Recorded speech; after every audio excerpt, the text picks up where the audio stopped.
अस्सलाम वालेकुम।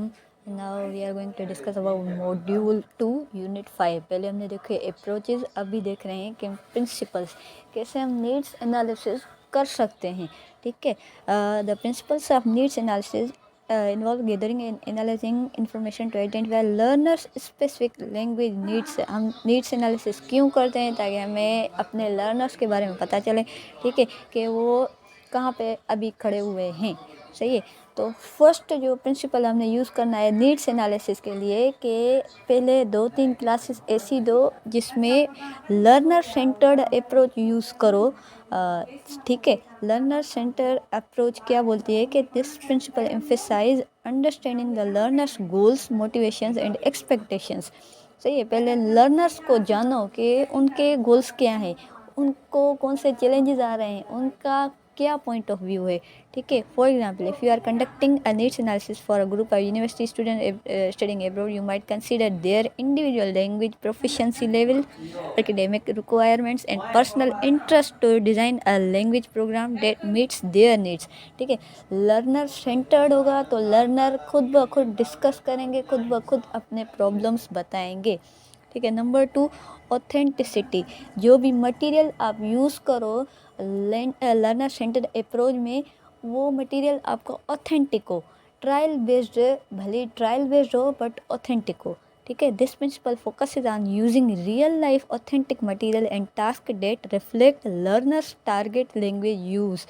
ठीक है, कि जो लर्नर है, अगर वो कोई भी प्रॉब्लम फेस कर रहा है और उसको आप रियल टाइम डिमॉन्स्ट्रेशन मेथड से कोई रोल प्ले का दे रहे हो कि by using this methodology they can improve, then you can continue that authentic methodology, authentic syllabus, authentic course।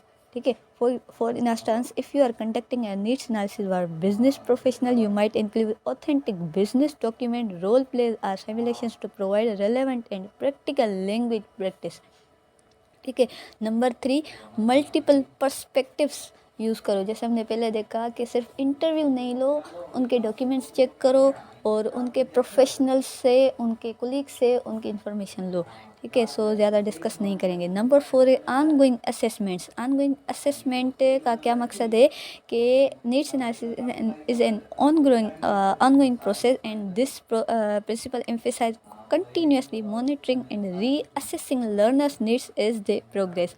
ठीक है, ऑन गोइंग प्रोसेस है असेसमेंट, जिसमें आप टेस्ट लोगे, मंथली टेस्ट लोगे, वीकली टेस्ट लोगे।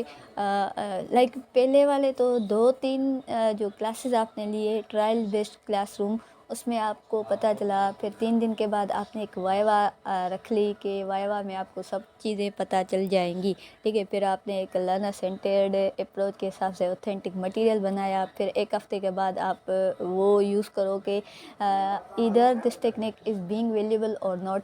देन लाइक इसको असेसमेंट करते जाओगे तो आपको नीड्स एनालिसिस होती जाएगी, आपको लर्नर्स की इंफॉर्मेशन मिलती जाएगी। For example if you are teaching a language course to group of professional, you might periodically administrator assessment or surveys to gather feedback and make necessary adjustment to the curriculum। आपको पता चलता जाएगा कि उनकी needs पूरी होती जा रही हैं या नहीं, तो उस हिसाब से आपने करिकुलम को उस हिसाब से चेंज भी करना है, उस हिसाब से मेथडोलॉजीज़ को भी चेंज करना है, उस हिसाब से अपने वे ऑफ टॉक को, वे ऑफ एक्शंस को भी माइंड में रख के लर्नर्स की नीड्स पूरी कर सकते हो और नीड्स एनालिसिस भी कर सकते हो। ठीक है, फिफ्थ जो है वो बहुत इम्पोर्टेंट है for ESP, that is flexibility and adaptability. Flexibility का आपको पता है कि anything which is continuously being changed, वो फ्लेक्सिबल है, वो कांस्टेंट नहीं हो सकती। देन एडेप्टेबिलिटी, कि आप खुद कौन सी चेंजेस कर रहे हो किसी चीज़ को देखकर। ठीक है, this principal highlights the importance of being flexible and adaptable in meeting learners evolving needs। For instance, if you are conducting a needs analysis for a group of language learners in rapidly changing industry like technology, you might need to regularly update the curriculum and address emerging language skills and trends।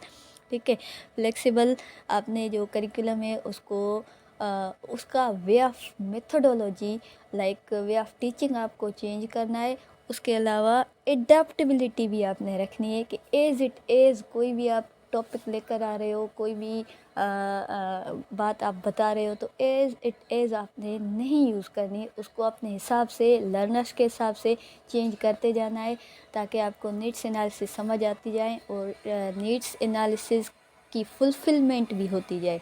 ठीक है, thank you.